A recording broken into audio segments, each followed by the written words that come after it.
But then, welcome to this session.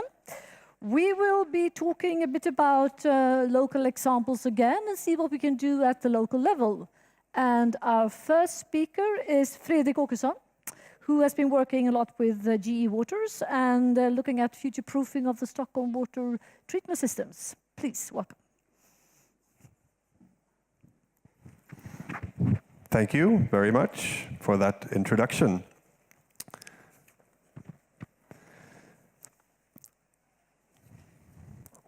Whatever anybody says, Donald Trump, maybe somebody else, Sweden and Stockholm is a fantastic place to live in. And I think one of the reasons is that we have been blessed by having access to a very large amount of clean nature. And in the case of Stockholm, we're surrounded by water from Lake Mälaren and the Baltic Sea. My name is Fredrik Åkesson, and I'm a proud citizen of Stockholm. I'm also leading GE Waters business in the Nordics. And I'm here today to talk about how a major upgrade of Stockholm's wastewater infrastructure will future-proof its water bodies and beyond.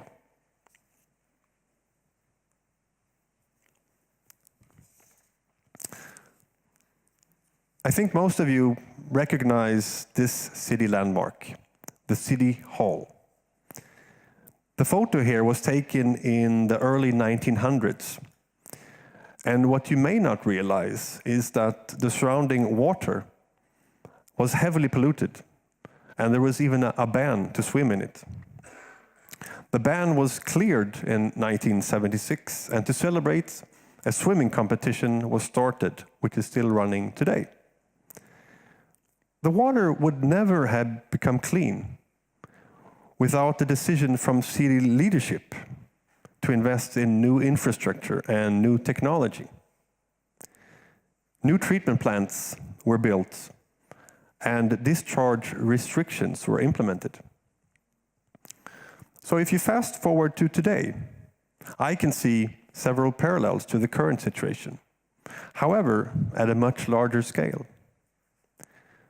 We have realized that our surrounding water, in particular the Baltic Sea, is not as clean as we may have thought. So we are forced to once again take new important steps to improve our wastewater infrastructure. Efficient wastewater treatment, whether it is to protect and restore sensitive water bodies or to facilitate the reuse of water, is actually quite common in many parts of the world today. In the past decades, wastewater treatment primarily focused on removing organic and suspended solids. More recently, the focus has shifted to reducing the levels of nutrients, such as nitrogen and phosphorus, while at the same time being very energy efficient and sustainable. All of this is critical to protect and restore the waters of the Baltic Sea.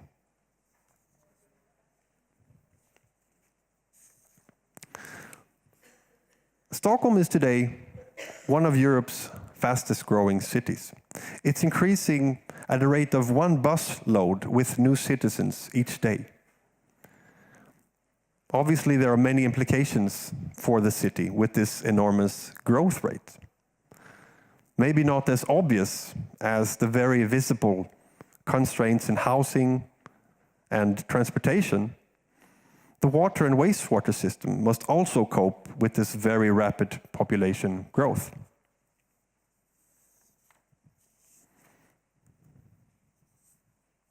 Stockholm is also very proud of its focus on sustainability and wants to be recognized as a world leader here.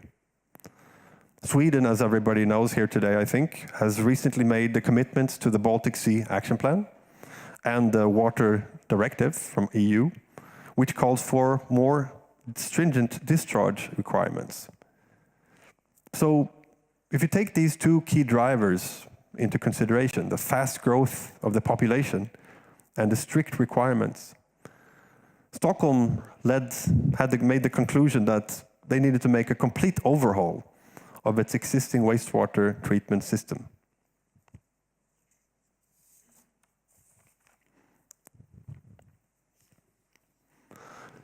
Simply called Stockholm's future wastewater treatment, it's the biggest ever investment for Stockholm and Stockholm Vatten, who are responsible for this major task. The project consists of many different components, the main ones being that the Bromma wastewater treatment plant will be shut down, and the wastewater will be led to Henriksdal wastewater treatment plant in a new tunnel. Henriksdal will double treatment capacity to cater for an increased load. At the same time, new advanced treatment technology, membrane filtration, will be introduced to enable meeting more stringent effluent requirements. When finalized, Henriksdal will be one of the world's most advanced treatment plants.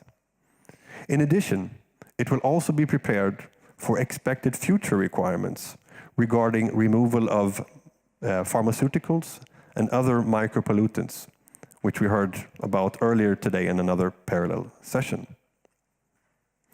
So currently, the detailed design work is underway, and site preparation activities are taking place as we speak.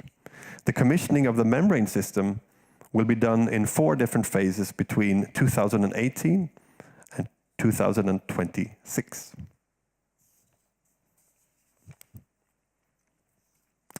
So I'd like to just look a little bit closer into what really enabled this big project and this major task.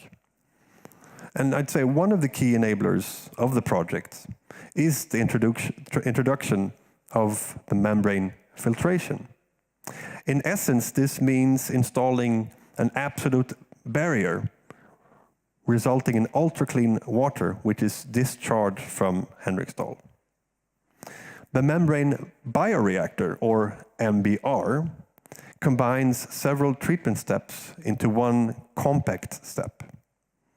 And when this technology was first launched in the 1990s, the size of the plants using this technology has increased exponentially. The plants around the world are now under design for populations exceeding 1 million people.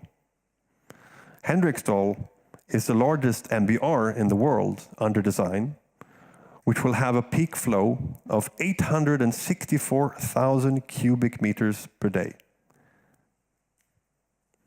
Now, a common challenge for treatment plants is that the cost of expanding the footprint can be prohibitive or maybe not even possible. MBR technology allows the treatment plants to significantly expand the capacity in the existing footprint. Now, this is very true for Henriksdal, which is actually built inside a mountain.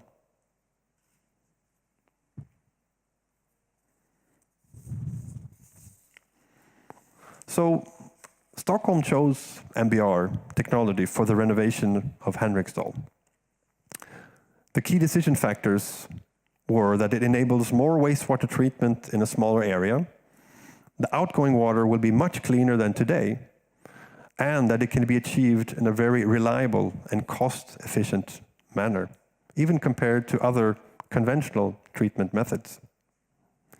So Henriksdal will enable Stockholm to meet current and future environmental requirements. And perhaps even more important, the water quality in the Baltic Sea will improve as a result.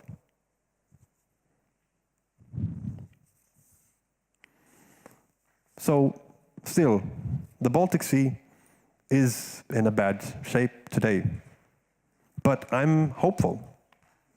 There are many historical examples of how we have managed to solve extremely difficult problems by introducing new concepts and innovations. So Stockholm's future wastewater treatment is a perfect example of this, in my view.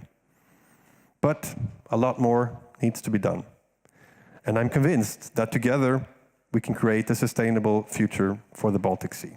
Thank you very much. Thank you.